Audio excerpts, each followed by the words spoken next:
नमस्कार। चलिए आज बीकानेर के इतिहास में चलते हैं और जानते हैं एक ऐसे शासक के बारे में जिनकी दरियादिली की कहानियां आज भी सुनाई जाती हैं। अच्छा, एक सवाल है।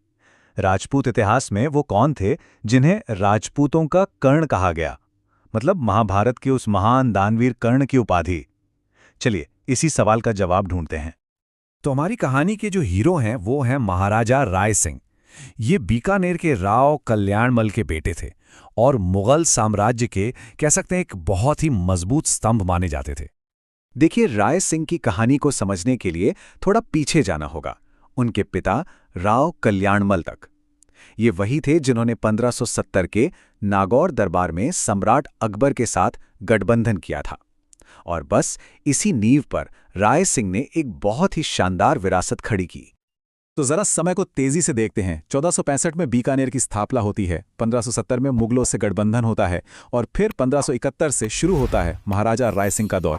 और इसी दौर में 1589 में उन्होंने उस मशहूर जूनागढ़ किले की नींव रखी, जिसके बारे में हम सब जानते हैं। राय सिंह कोई मामूली सहयोगी नहीं थे। उन्हें मुगल दरबार का स्तंभ माना जाता था। सोचिए, उन्होंने एक नहीं बल्कि दो मुगल सम्राटों की सेवा की, अकबर और जहांगीर। और ये उनकी काबिलियत ही थी कि अकबर ने उन्हें महाराजा और राय जैसी बड़ी उपाधियां दी। लेकिन बात सिर्फ राजनीति और जंग के मैदान तक ही नहीं थी। राय सिंह की पहचान इससे कहीं ज्यादा बड़ी थी। उन्होंने पत्थरों में एक ऐसी विरासत तराशी जो आज भी बीकानेर की शान बढ़ाती है। हाँ, बात हो रही है जूनागढ़ किले की। 1589 से 1594 के बीच उन्होंने अपने एक बहुत ही काबिल मंत्री करमचंद की देखरेख में इस शानदार किले को बनवाया। ये किला आज भी उनकी सोच और उनकी दूरदृष्टि का जीता जागता सबूत है। और एक बहुत ही खास बात, किले के मेन गेट पर उन्होंने राजपूत हीरो जयमल और फत्ता की हाथियों पर बैठी हुई मूर्तियां लगवाईं।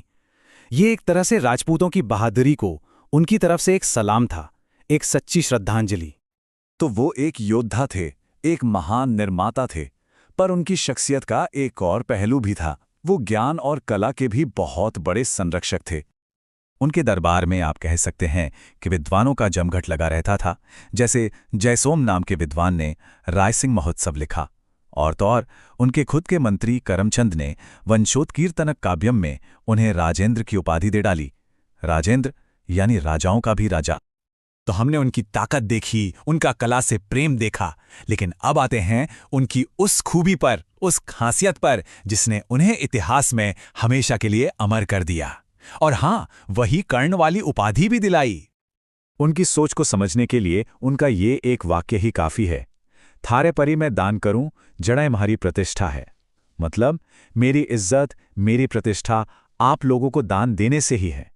ये सिर्फ कहने की बात नहीं थी, ये अपनी प्रजा के लिए उनकी गहरी जिम्मेदारी का एहसास था। और इसी सोच को उन्होंने जमीन पर उतारा सदाव्रत के रूप में। सदाव्रत क्या था? ये एक ऐसा सिस्टम था जहां गरीबों और जरूरतमंदों के लिए हमेशा हमेशा मुफ्त खाने का इंतजाम रहता था, खासकर तब जब अकाल पड़ता था। तो अब ये तो साफ हो गया कि उनका इतना सम्मान क्यों था, उनकी महानता की वजह क्या थी। पर सवाल अभी भी वहीं का वहीं है, आखिर उन्हें राजपूतों का कर्ण कहा किसने? और जवाब है मुंशी देवी प्रसाद। जी हां, मुंशी देवी प्रसाद ने ही उन्हें ये उपाधि दी थी। उन्होंने राय सिंह की इस बेमिसाल दरियादिली को पहचाना और उन्हें सीधे महाभारत के महान दानवीर कर्ण की बराबरी पर रख दिया। तो कुल मिलाकर देखें तो महाराजा राय सिंह की विरासत के कई रंग हैं। वो एक ताकतवर राजनेता थे, जूनागढ़ किले के दूरदर्शी निर्माता थे, कला और साहित्य के संरक्षक थे, और इन सबसे ऊपर वो एक ऐसे राजा थे जिनका दिल सच में अपनी प्रजा के लिए धड़कता था। और आखिर में ये कहानी हमें एक बहुत गहरे सवाल के साथ छोड़ जाती है। किसी भी शासक को इतिहास में किस चीज के लिए याद रखा जाना चाहिए? उनके बनाए हुए किलों के लिए, उनकी जीती हुई लड़ाइयों के लिए, या फिर उन अनगिनत जिंदगियों के लिए जिन्हें उन्होंने बचाया? सोचिएगा जरूर।